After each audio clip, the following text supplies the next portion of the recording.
Letter to my future. To my future self. They say to share your story with the world, lest you be forgotten. But who am I, and what is my story? How can I share with you what I do not know myself? I do not know what the future holds, but I guess you do. My story is neither heart-wrenching nor inspiring, or even one of great courage and strife. I am not a brave young Jewish girl in hiding, like Anne Frank. I am not the first Black president of a supremely white nation, as Barack Obama was. So I suppose that my story is that of a 16-year-old African girl who believes in humanity with all her heart.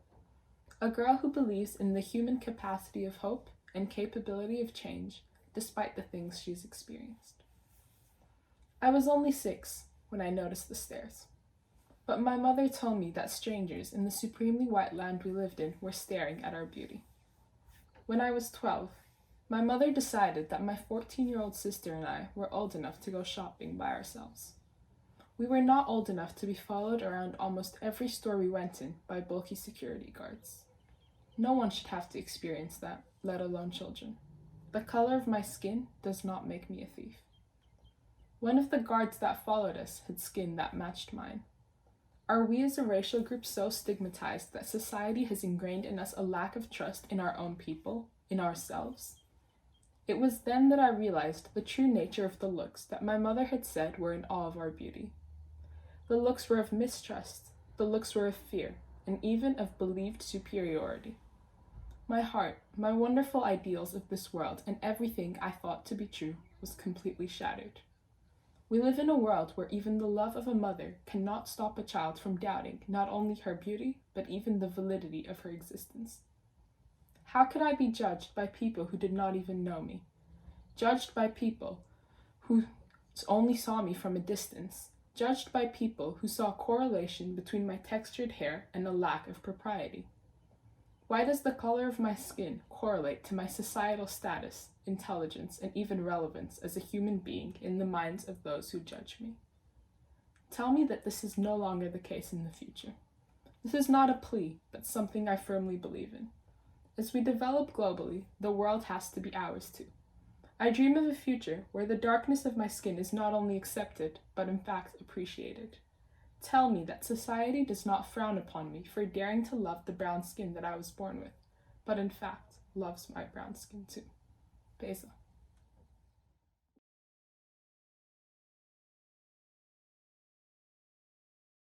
Dear young me, remember the car with a mini garden on its roof you saw in Kolkata? Where there are quite a lot of them now. Don't get too excited when I tell you that the world is a much better place now, because I said better, and the comparative adjective still has a bit of improvement to do. Our planet is healing. Slowly, gradually, but surely. It is green and not grey anymore. The ozone hole is recovering, and so are the icebergs and the glaciers. The air is as pure as a newborn's heart, because almost everybody has switched to cleaner fuels and sustainable ways of garbage disposal. But most of all, you will see a change in the people. These people, they have survived pandemics, massive outrages, violence, and you can see it on their faces. They're healing too, and mostly they're healing together. They finally realize that they are in this together. They've realized the importance that love holds and how everyone is unique in their own right. They've realized that love is love and that the color of your skin holds as much importance as the color of Fruit Loops. After all, they're just as human as you on the inside. And guess what? Renewable energy is being used for electricity in every single household. And nowadays, everyone has a house to live in. I know you like to stay cooped up in your house, but here you can't help but go out to the parks. Everyone is so delightful. Kindness and compassion is actually a subject being taught in schools now. You'd be surprised to know that students nowadays don't hate school anymore. In fact, they love it. Every single child is evaluated differently on their individual capacity, likes, dislikes, and is not forced to pursue any profession they don't want to. After all, every child is different and they should be free to be so. You might be wondering why I'm writing you this letter at such an ungodly hour. Well, I just wanted to remind you that you should never give up hope in the world and its people. There might be a few instances that you might feel it's too cruel, you might loathe it with all your heart. But remember this, it will have setbacks, it will learn, and most importantly, it will improve. Love your future self.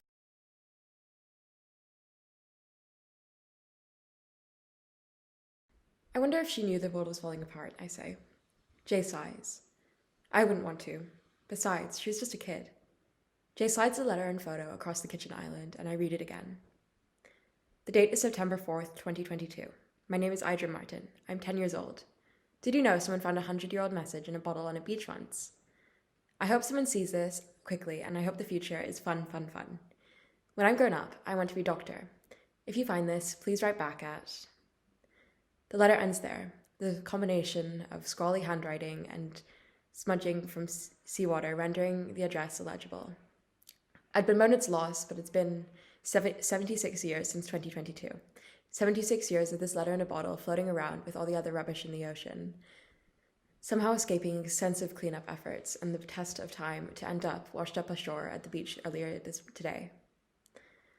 I think back to what Jay said, that he wouldn't want to know about the plethora of the planet's problems. What I want to know? I recall my history classes. This century had a rough start. Climate change, food waste and shortages, water crises, child labor, conversion therapy, and those are just some of the atrocities I remember being on my exams.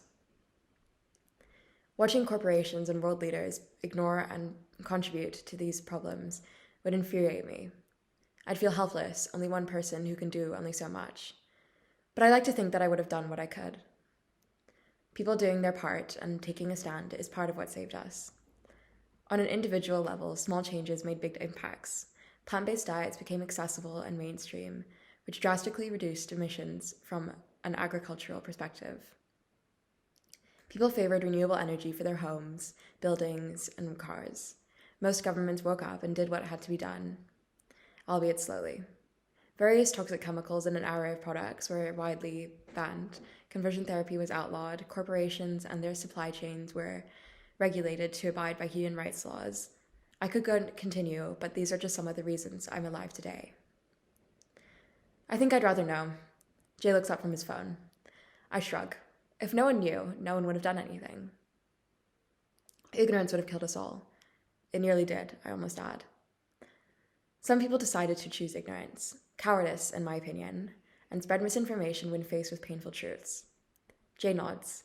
Guess what? I found a nursing home profile for an Idra Martin, and it has photos of her as a kid. He nods at the photo on the kitchen table. I think it's her. I jump from my seat, stand by him, and look at the screen. She survived the century's worst hurricane and became a human rights lawyer. He reads off the page. You know what, Laurie? He says, scrolling through her profile. She looks like she had fun. No fear for the future. Something's different now. Something in the atmosphere of this place. I didn't see it until that night on Maggie's Close, and I'm still not sure what exactly changed. But I'm glad it did. I'd only just moved back, and almost everything was slightly different. You wouldn't notice if you hadn't grown up there. But the Barbers by the theatre was boarded up. The eccentric little cafe on Maggie's Close had been commandeered by one of those sprawling chains that are seemingly determined to harvest the quirks of every town. They've turned it into a swish little outfit. Umbrellas that look like they should have ice cream adverts on them. Glass bell jars full of pasta. Waiters in suits and candles everywhere.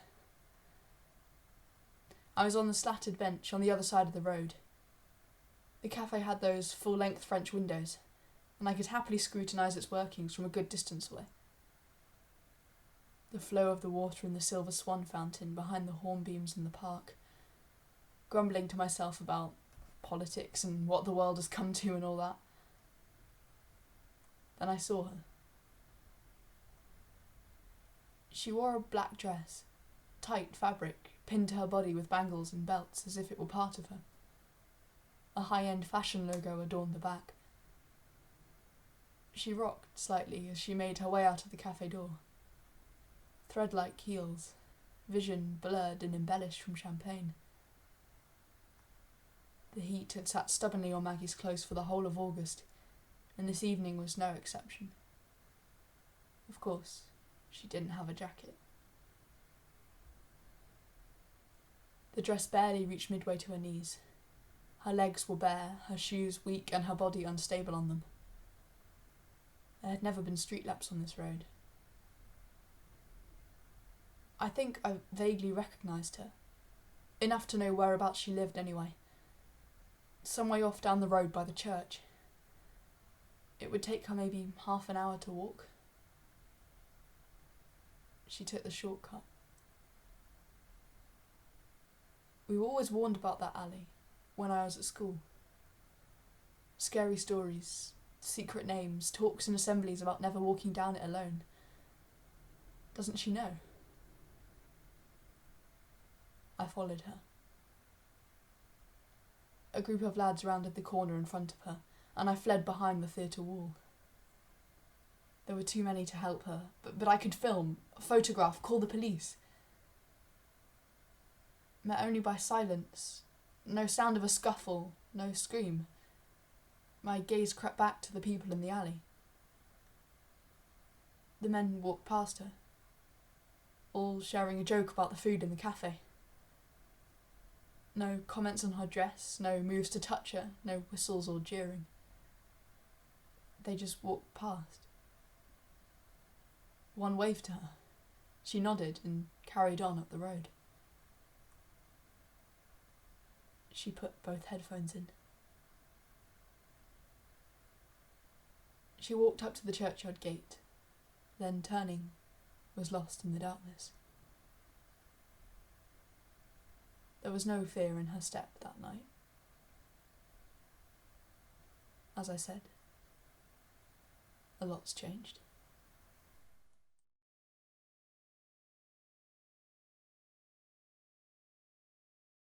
L'échange.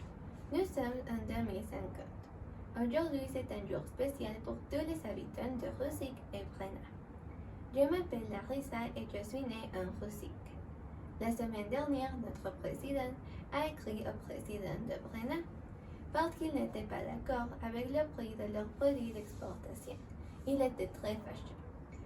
J'ai eu peur parce que je pensais que cela pourrait conduire à un affrontement. Mon père m'a dit que ce n'était pas possible parce qu'actuellement les conflits, les guerres et les armes étaient interdits. Il a dit que quand deux pays n'étaient pas d'accord, ils devaient suivre un chemin différent, échange de population. Un groupe représentatif d'habitants de chaque pays est choisi pour partir dans l'autre pays. De cette manière, chaque groupe s'intègre dans le pays respectif. C'est un moyen de se connaître, vivre ensemble, partager et essayer de se comprendre pour maintenir la paix. Je croyais que c'était une mauvaise idée. Le jour de l'échange est arrivé et ma famille et moi sommes allés au Brenna. Notre famille a été reçue par un couple brénien. Ils avaient une fille de mon âge qui s'appelait Sophia. Sa peau, ses cheveux et ses yeux étaient très différents, mais elle était si belle. Nous sommes restés chez eux. La maison n'était pas très organisée, mais le jardin était un paradis. Il y avait 1000 espèces de fleurs différentes et de fruits exotiques, de toutes les formes et couleurs. Je ne savais pas le nom de presque aucun. Pendant notre séjour, j'ai vu que tous les membres de la famille étaient toujours gentils et affectueux entre eux. Sophia aidait sa mère en tout. Elle faisait la cuisine, la vaisselle et elle rangeait les chambres. Je me suis sentie un peu coupable de ne pas aider mes parents. Sophia était bonne avec moi et nous sommes devenus amis. Quand nos parents ont aussi échangé leurs expériences, heureusement nous partagions plusieurs langues. J'ai appris Sophia à faire des tresses dans ses cheveux noirs. Elle m'a appris à faire des bracelets avec des petites fleurs du jardin. J'ai pensé, comment notre pays peut avoir une dispute avec Brenna, qui a des habitants si doux et aimables? C'est remarquable comment Sophia et moi sommes devenus comme des sœurs. Deux des pays différents, d'autres continents. J'espérais de tout mon cœur que Brenna et Rusik trouvent une solution pour rester en bonne terre. Chez moi, de nouveau, j'appris que la petite dispute entre les pays était résolue. Pendant les 3 semaines au Brenham, j'ai compris qu'un pays peut toujours apprendre d'un autre, qu'aucun pays n'est parfait, mais que tous les pays ont des valeurs, que c'est possible de résoudre une dispute si tu peux comprendre et valoriser une personne. Les guerres n'existent plus. Il faut respecter les différences pour vivre en paix. Aujourd'hui, c'est un moment très spécial. Russie et Brenna sont des pays frères, comme les nations de tout le monde.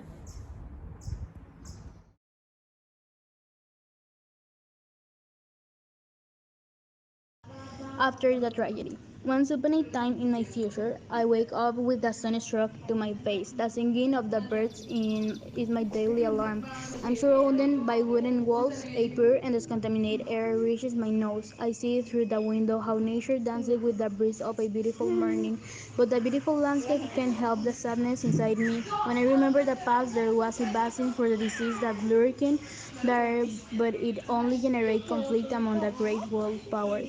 It was a matter of the blink of an eye that World War III broke out, and before we could realize it, the nuclear bombs arrived. Everything we knew disappeared. There was no longer any trace of the only society, whether good, bad, or both. We were reduced from billions to only thousands. I leave the cabin and the laughter of the children playing reaches my ear like in the sweetest melody. I see how young people, children, and the elderly coexist in the same courtyard, and I remember after the tragedy things were not so easy. We ran out of resources, nobody knew what to do, they all sank into despair and sadness of having lost their loved ones. However, there were also some others who could stay with cool head and were sensible. They found a solution. They created democratic organization without failures. Tragedy brought us together. Little by little, we became a huge and friendly community. Understanding each other was one of the most difficult challenges we had. There were survivors from almost unknown civilizations. Nobody understood them, and there were some who avoided them because they were afraid of them. But it was a matter of time before we unified little by little, since human beings are social by nature. The adults taught them to speak in English, and they taught us the basic of their language as a way of protecting their essence from getting lost. So we were a multicultural community. We made our own system, our resources were only from nature. People continued executing their profession without selfishness. Technology was dismissed, and the few technological resources we were only for interaction between distant communities. Our justice system fully defined our rights without hesitation, although we barely needed it because we became peaceful beings. We live in calm and harmony. We made a warm and smooth community with social equality, respect, peace, justice, without racism or malice. We create our perfect world. I'm I run with the children and play with them in the middle of nature next to a clear stream under a warm and beautiful sun that embraces us. Together we laugh because although we'll always feel that longing for having lost a part of us, of our past, we know we got something better because it doesn't matter how hard or thought the situation can be, as long as we stay together we can always overcome, and so we did.